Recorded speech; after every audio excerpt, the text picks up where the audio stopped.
आप सभी को स्वागत करता हूं मेरे इस छोटी सी YouTube चैनल मैक प्राइम में। आपकी जीवन के हर दिशाओं में मंगल कामना करते हुए इस वीडियो में चर्चा करेंगे महाभारत काल के एक ऐसे प्रेम कहानी के जो शायद पहले आपको पता ना हो। वीडियो शुरू करने से पहले आप सभी गुजारिश है कि अगर वीडियो पसंद आए तो चैनल को सब्सक्राइब जरूर करना। महाभारत काल में जब वनवास काल में जब पांडवों को लाक्षागृह में जलाकर मारने का षड्यंत्र रचा गया, तब विदुर के परामर्श पर वे वहां से भागकर एक दूसरे वन में गए, जहां पीली आंखों वाला हिडिंबसुर दानव क्षत्रिय राजा जो काम्यक वन के अपनी बड़ी बहन हिंडिबा के साथ रहता था।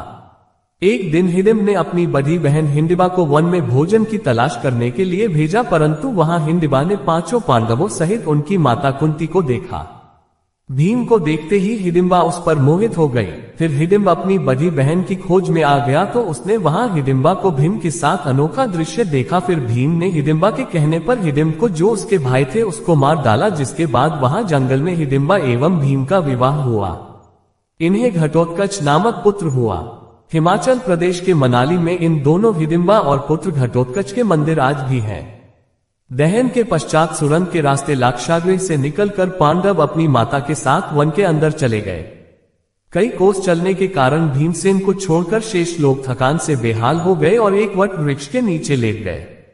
माता कुंती प्यास से व्याकुल थी, इसलिए भीमसेन किसी जलाशय या सरोवर की खोज में चले गए।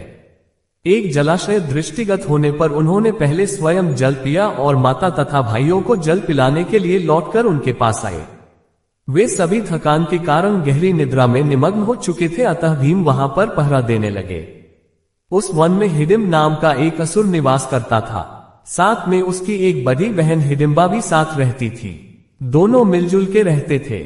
मानवों का गंध मिलने पर उसने बलि के लिए मानव को पकड़ लाने के लिए अपनी बड़ी बहन हिडिंबा को भेजा और हिडिंबा वहां से बलि की खोज में निकली।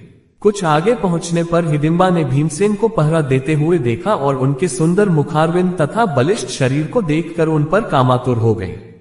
उसने अपनी राक्षसी माया से एक अपूर्व लावण्यमयी सुंदरी का रूप बना लिया और भीमसेन के पास जा पहुंची। भीमसेन ने उससे पूछा, हे सुंदरी, तुम कौन हो और रात्रि में इस भयानक वन में अकेली क्यों घूम रही हो? भीम के प्रश्न के उत्तर में हिडिंबा ने कहा, हे नरश्रेष्ठ, मैं हिडिंबा नाम की राक्षसी हूँ। मेरे भाई ने मुझे आप लोगों को पकड़ कर लाने के लिए भेजा है, किंतु मेरा हृदय आप पर आसक्त हो गया है तथा मैं आपको अपने पति के रूप में प्राप्त करना चाहती हूँ। फिर दोनों प्रेम भरी बातें करते करते एक दूसरे को आलिंगन करने लगे। इधर अपनी बहन को लौटकर आने में विलंब होता देखकर मेरी बड़ी बहन कहीं संकट में ना हो, ये सोचकर हिडिंब उस स्थान में जा पहुंचा जहां पर हिडिंबा भीमसेन के साथ कामातुर होकर आलिंगन कर रही थी। अपनी बहन हिडिंबा को अनजान पर पुरुष के साथ आलिंगन करते देखकर वह आश्चर्यचकित हो उठा। फिर वह अपनी बहन हिडिंबा की ओर जाने लगा। इधर हिडिंबा भीम के साथ आलिंगन करते समय भाई को विघ्न करते देख अपने भाई से क्रोधित हो गई और भीम से बोली, हे भीम, यह मेरा छोटा भाई हिडिंब है, इसके जिंदा रहते हम दोनों का मिलन नहीं हो सकता, इसलिए तुम इसका वध कर दो, फिर हम दोनों काम्यक वन में रमण करेंगे। इतना कहने पर भीमसेन ताल ठोंककर उसके साथ मल युद्ध करने लगे। कुंती तथा अन्य पांडव की भी नींद खुल गई। वहां पर भीम को एक राक्षस के साथ युद्ध करते तथा एक रूपवती कन्या को खड़ी देखकर कुंती ने पूछा, पुत्री, तुम कौन हो? हिडिंबा ने सारी बातें उन्हें बता दी। अर्जुन ने हिडिंब को मारने के लिए अपना धनुष उठा लिया, किंतु भीम ने उन्हें बाण छोड़ने से मना करते हुए कहा, अनुज, तुम बाण मत छोड़ो, यह मेरा शिकार है और मेरे ही हाथों मरेगा। इतना कहकर भीम ने हिडिंब को दोनों हाथों से पकड़कर उठा लिया और उसे हवा में अनेक बार घुमाकर इतनी तीव्रता के साथ भूमि पर पटका कि उसके प्राण पखेरु उड़ गए। अगर वीडियो पसंद आए तो चैनल को सब्सक्राइब जरूर करना। अपने प्रेमी के साथ क्रीड़ा में विघ्न करने वाला भाई के मरने पर हिडिंबा भी खुश होगी और वह लोग वहां से प्रस्थान की तैयारी करने लगे। इस पर हिडिंबा ने कुंती के चरणों में गिरकर प्रार्थना करने लगी, हे माता, मैंने आपके पुत्र भीम को अपने पति के रूप में स्वीकार कर लिया है। आप लोग मुझे कृपा करके स्वीकार कर लीजिए। यदि आप लोगों ने मुझे स्वीकार नहीं किया तो मैं इसी क्षण अपने प्राणों का त्याग कर दूंगी।